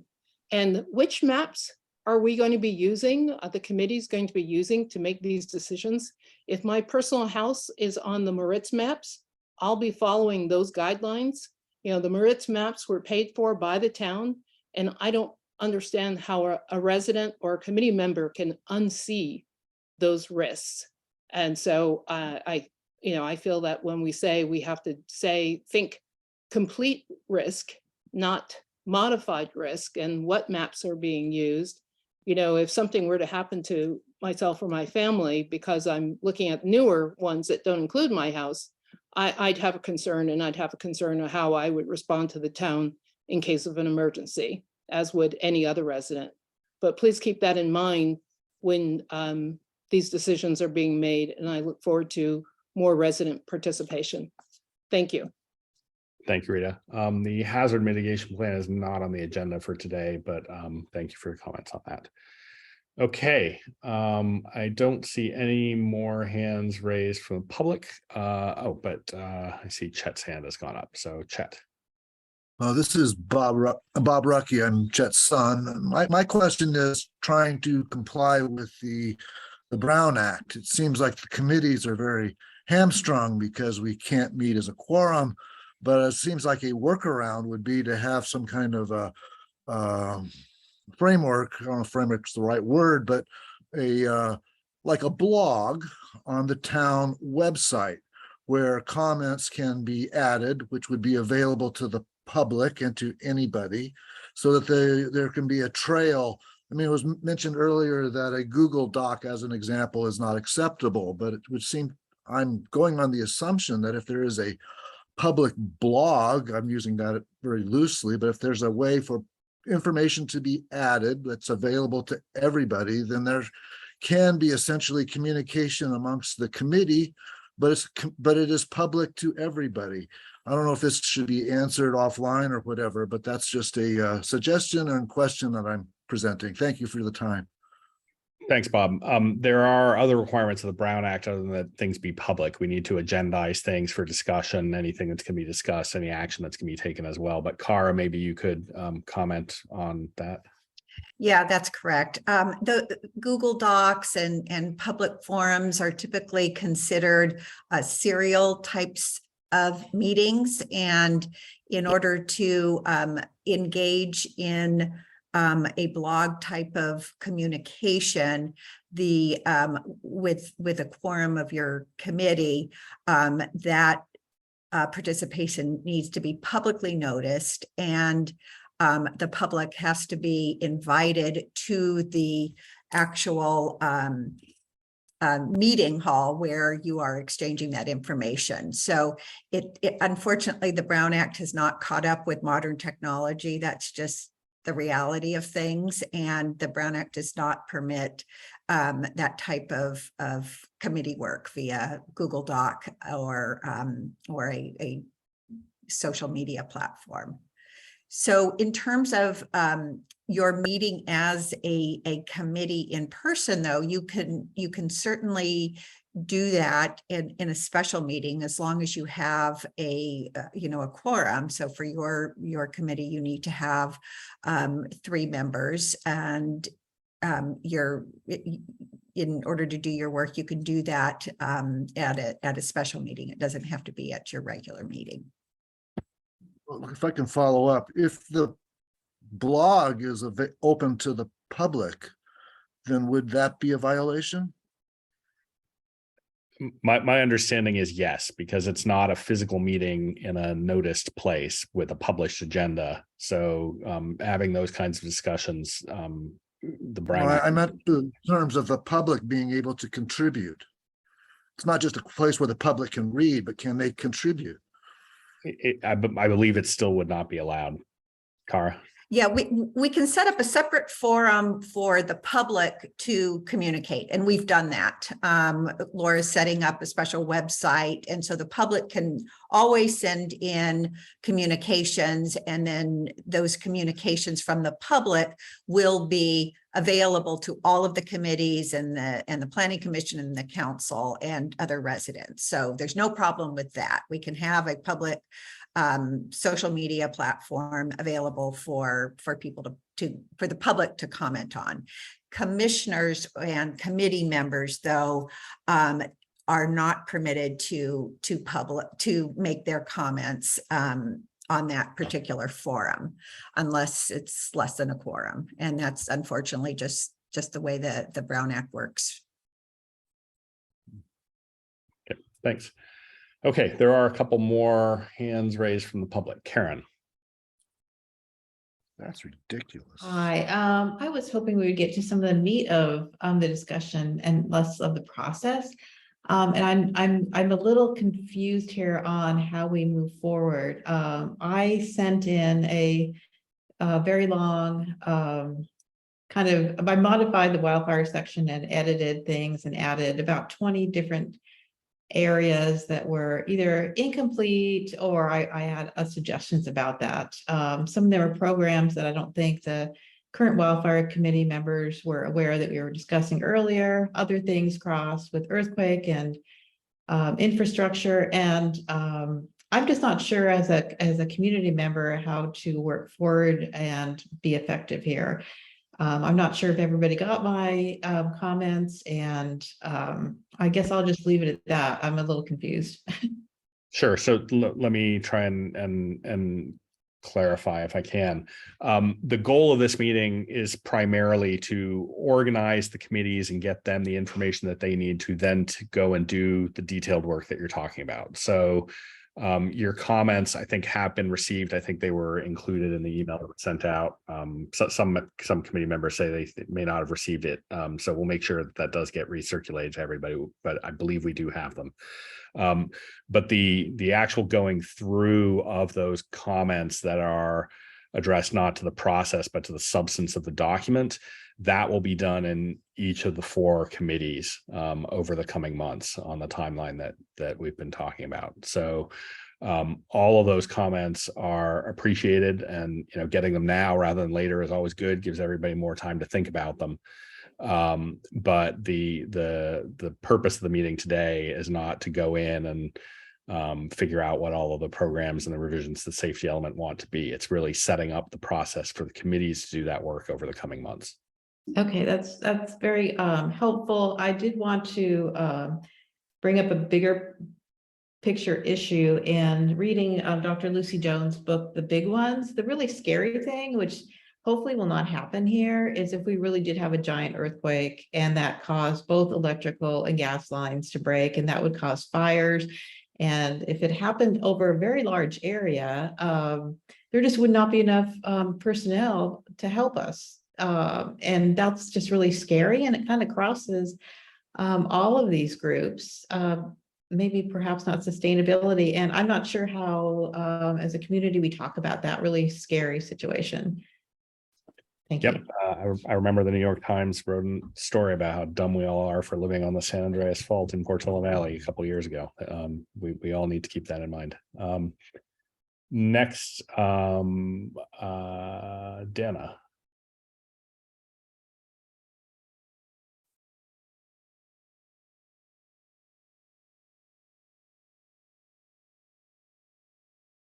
Go ahead, Dana. Okay, there you go. Well, it all depends where you live on the San Andreas. I would definitely be beachfront. So maybe it happens. Anyway, I'm here to help the chairs of the committees and the committees. And I want to make sure all of you guys have robust populations on your committees. And if you don't, send me an email and I'll try to dig some people up for you. I try always never to find people who agree with me about anything, just the best thinkers in town. So if you need more people, let me know. Thanks. Thanks, Dana. And, I think all of our committees are always, well, some of them get pretty full and unwieldy, but I think right now, EPC is probably in pretty good shape. Wildfire could probably use another member or two if you could find them. Geologic Safety is always looking for new members. And sustainability, I think we're in pretty good shape, but they also are always happy to have new members. So thank you. Next, Christy Corley. Thank you. I also thought we were going to learn comments from each committee member regarding the report. So it is more processed today than I was expecting. Maybe it was just the description needed to be a bit different. But it also seems some members received copies of public comments, yet the public cannot see the copies of the public comments. So sometimes if we are able to read others' comments, it gets our thought process going and we can agree, we can add on to it, we can comment ourselves with more ideas. And I, for one, would like to see what others are saying, but not on a weekly dump basis. I would like to see them the day they come in because we have such little time to look at all of this. Thank you. Thank you, Christy. Yeah, we do our best to publish everything. Doing it the day they come in is not always practical. Sounds like staff is working on setting up some kind of online system for comments so that may be a little bit more real time. The comments that were circulated today before the meeting are ones that came in after the agenda packet was published, so they couldn't be circulated in the agenda packet. But they will all make their way online. Okay, next, Ronnie.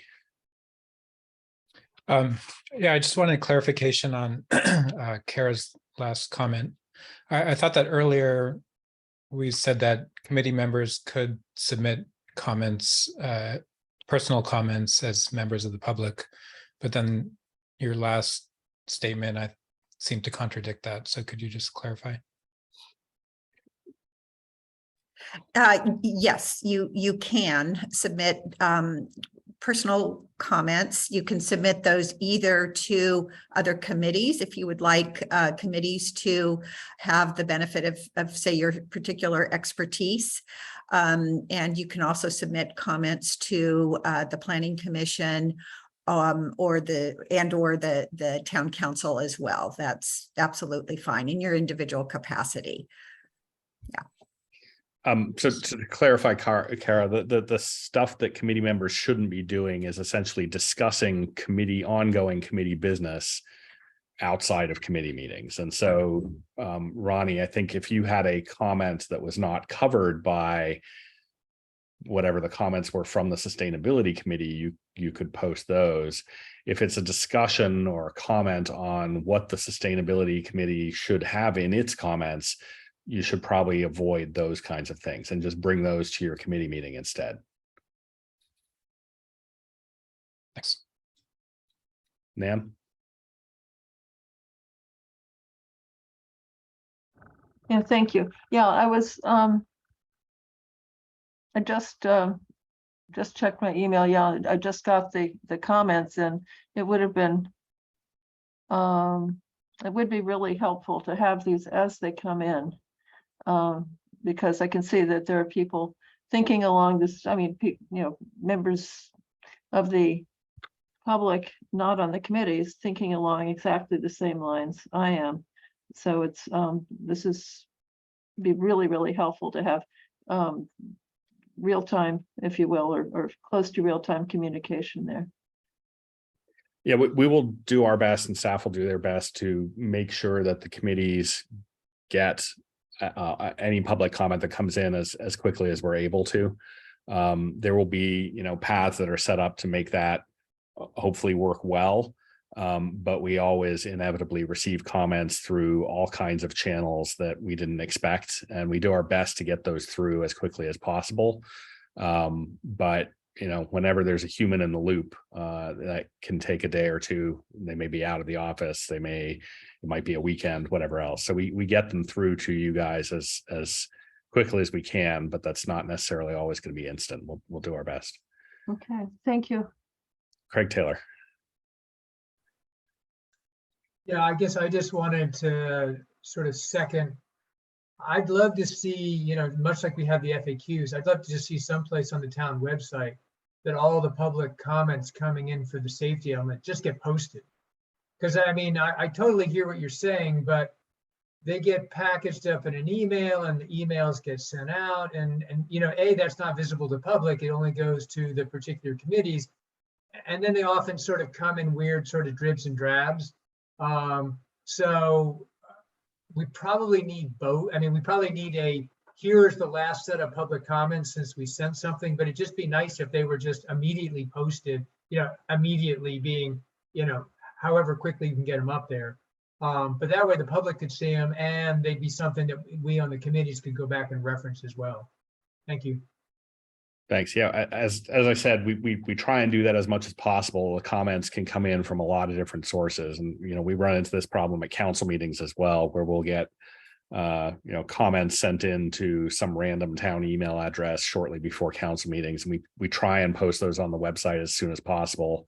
We may set up, Laura, you can maybe talk a little more about what you're planning in terms of public comments and what might be visible online and how quickly for this process. We have a limited staff and limited technology on our website to be able to do some of this stuff. So we do our best. Laura, is there anything you'd like to add about how you're planning on doing the coordination of public comment and distribution of those comments to the committees and back out to the public? So one of the things is we try to receive comments in multiple different forms. In order to be able to do something immediate, we're working on something to see if our website can immediately receive comment through the form and post it. But we're not able to do that for individual emails, especially if people don't direct their comments to the email that we've requested them to be to, because the comments get directed to any number of 5 or 6 emails within the town across the staff. So we're working on some technological solutions to immediately post, but I just can't guarantee that we're going to be able to do that. We spend many hours in preparation for each one of these meetings, compiling comments. We just don't have the human capability to do that every day.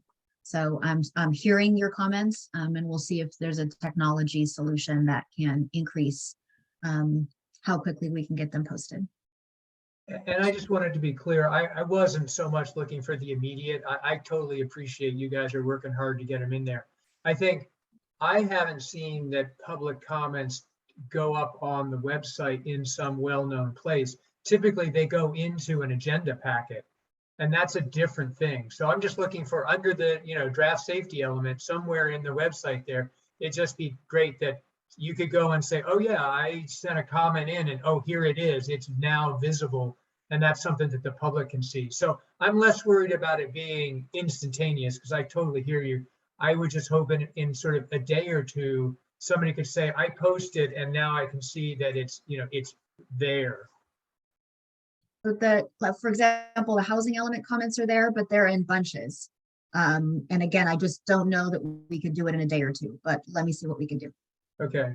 Yeah, I'm also wondering if maybe we can find a member of the public to get help, because this is just some sort of, it's either administrative stuff where somebody just needs the ability to take something and transfer it into the right bucket, or maybe it's some tech help of saying, okay, I know how to write a macro or whatever the equivalent is to take this and get it out there. because I totally get that staff's got a lot of stuff to do, and this feels more administrative website stuff rather than planning department stuff. So I'm trying to take it off your plate. Yeah, the short answer is it is and it isn't, Craig. There are sometimes questions where it's not clear if this is a safety element comment or not, and so you need to figure that out and before you post it. So we hear what you're saying, and we'll do our best. Great, thank you. Rebecca. So I'm just looking at the time and I see that this meeting's supposed to finish, I believe, in 7 minutes. So I just wanted to quickly coordinate with the Sustainability Committee about our next steps, because I think we're supposed to be allowed to do that here in this meeting. And our next meeting is November 17th, and then our following one would be December 15th. So as a committee, we have to come up with our questions by the next meeting. So I'm wondering about the rest of the committee, if you wish to have a subcommittee, or if we can just put the note out to all the committee members to make sure that they read the document and come with their list of questions to the November 17th meeting. We compile them and we submit them so that we meet the deadline. Or if you want to do some, and at that meeting, we make a decision perhaps about creating a subcommittee to actually provide our comments for the January, or whatever. But the question really is for the November 17th meeting, if we just come all prepared with our list of questions and then we discuss them and compile the ones that we want sent to the town, if that's acceptable to everyone, or if you prefer to have a subcommittee before that. Okay, thanks, Rebecca, for bringing my attention to the time. And I think, yes, let's go through each of the committees, and sustainability seems like a good one to start with. Scott, what are your thoughts on this as chair? Yeah, I think we have the capacity to do it in our regular meeting in November and December. So if others on the committee agree, I think we can take it on in that manner. Okay, I see a thumbs up from Lovey, Ronnie, and Anita. What are your thoughts? I'm fine handling in regular committee meetings. That's fine with me. Okay. Yeah, me too. Fine with me. Do we need to make a motion?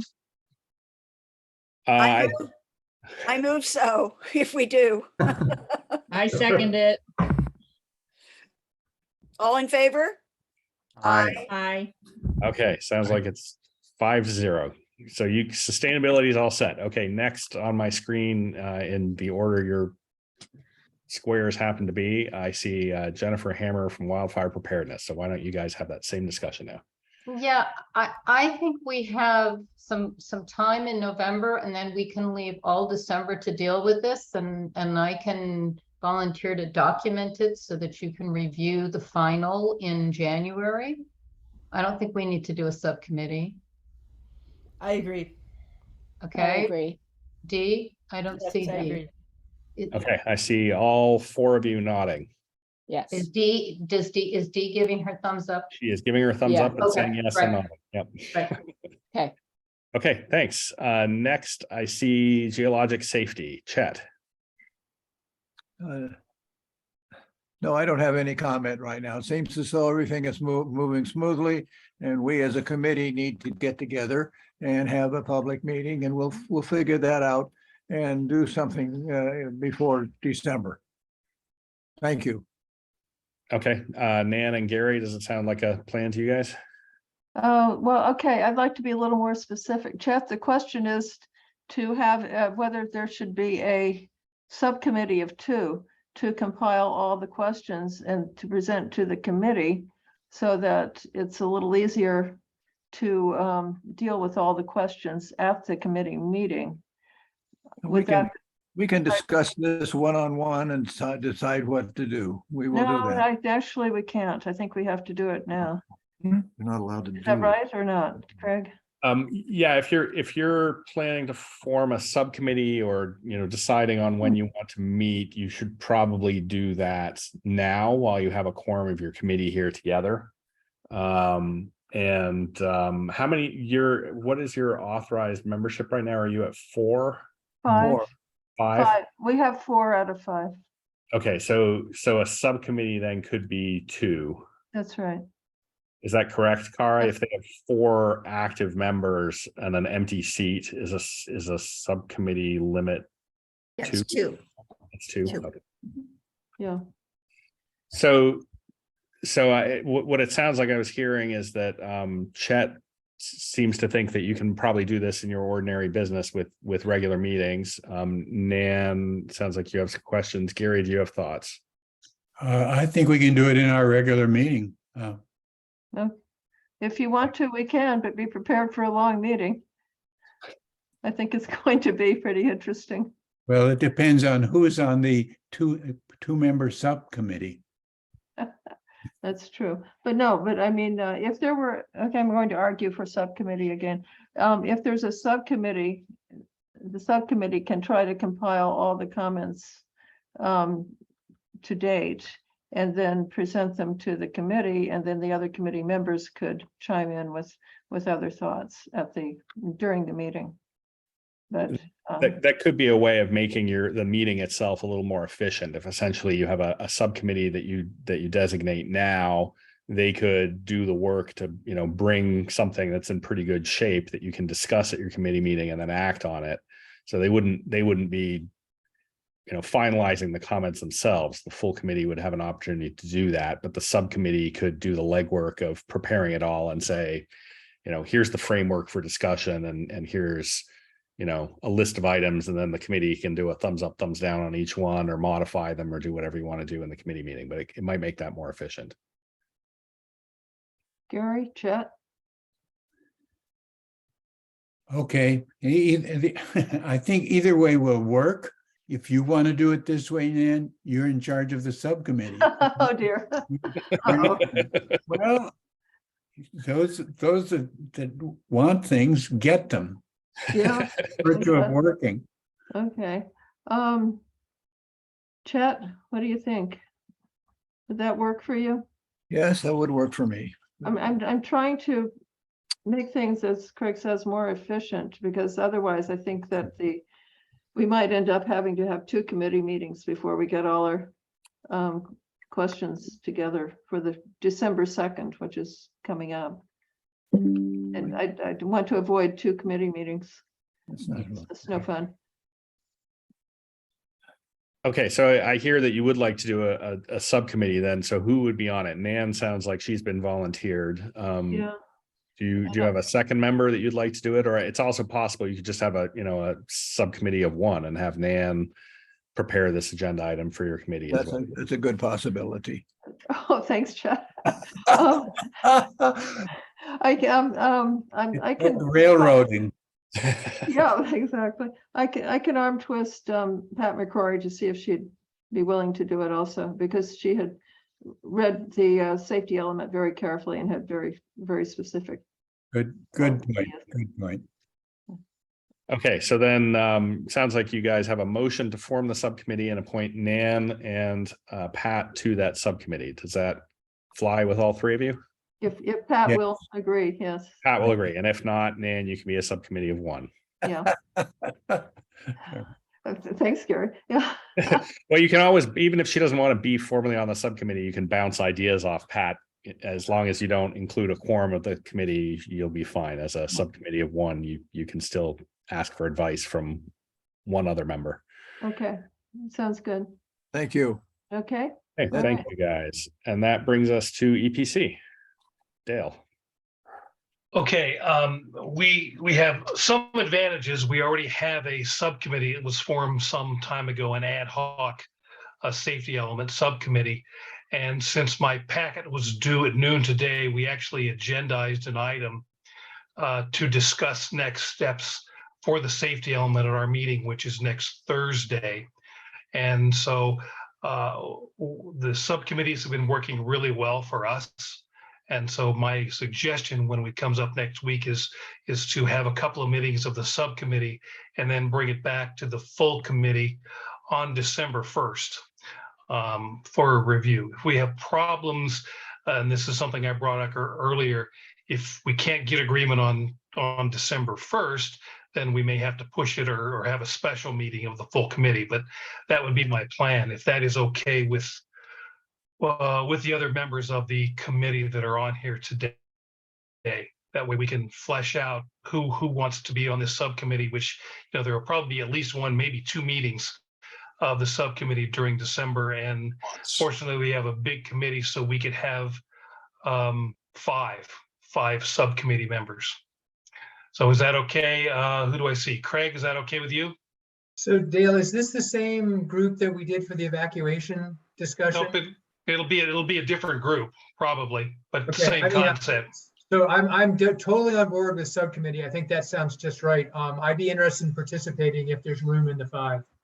Well, so since the only person on it right now is Rob, you're Yes, Craig. okay. Jerry, you okay with that plan for now? Yeah, I would be willing to participate. And if I don't, I think what's important is that whatever the subcommittee chooses not to recommend should also be part of the report. So we can see sort of what was there and what they decided to drill down and recommend. Great. Okay. And Dave Howes, you okay with that? Good. And then I see Bud. He's good with that. Marianne, are you good with this? You can unmute. Unmute, Marianne. I can't hear you. Yeah, I'm good. I think it's a good idea. I'm interested in the subcommittee, and if I can't make it on it, I have some very specific input, which I will then give to the subcommittee. Oh, wonderful. That's very good. We like that a lot. So Rob, you got a couple of members, and I'm sure we'll fill it out 3 next week, so we can add 2 more. And Lynn is also here today. I think she could No, I'm argue- still here. Oh, you're still here. Great. Thank you, Lynn. It sounds good to me too. Okay. Great. Okay, so that's where we sit. Okay, so it Thank you sounds all. like, thank you. It sounds like all 4 committees have a plan and are in good shape. Okay, given that we are now just after 4 o'clock, are there any final committee questions or public comment? If you're either a member of the public or a committee member and you have any final questions, comments, please raise your hand now. Rob?